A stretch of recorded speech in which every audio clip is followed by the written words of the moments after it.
Consumption function income का वो हिस्सा जो कि डायरेक्ट सेटिस्फेक्शन हासिल करने के लिए कंज्यूमर गुड्स पर खर्च होता है कंजम्पशन कहलाता है। फूड, क्लॉथिंग, हाउसिंग और एजुकेशन पर एक्सपेंडिचर कंजम्पशन एक्सपेंडिचर कहलाते हैं। कंजम्पशन का इनकम के साथ क्लोज रिलेशन है। मैथमेटिक्स की लैंग्वेज में हम कह सकते हैं कि कंजम्पशन इनकम का फंक्शन है। C is equal to function of y। इस रिलेशन की नेचर ये है कि जैसे जैसे इनकम इंक्रीज होती है कंजम्पशन एक्सपेंडिचर भी इंक्रीज होते हैं। कंजम्पशन फंक्शन को इस तरह रिप्रेजेंट किया जा सकता है C is equal to A plus B Y, जहाँ C कंजम्पशन स्पेंडिंग है, A ऑटोनॉमस कंजम्पशन है, B marginal propensity to consume है और Y रियल डिस्पोजेबल इनकम है। नॉर्मली कंजम्पशन में इंक्रीज इनकम में इंक्रीज से कम होता है। यही वजह है कि marginal propensity to consume less than 1 है।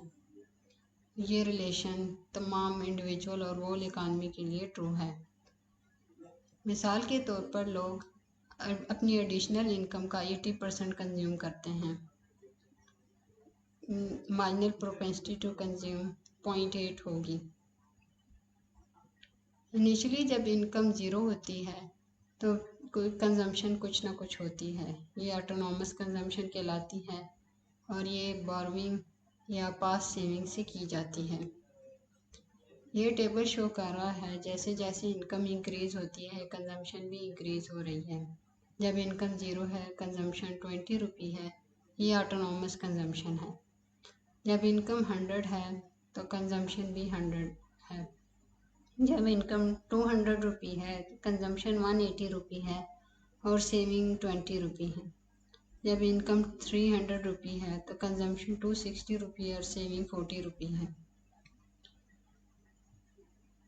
इस ग्राफ में एक्स एक्सिस पर रियल डिस्पोजेबल इनकम है और वाई एक्सिस पर कंज्यूमर स्पेंडिंग है।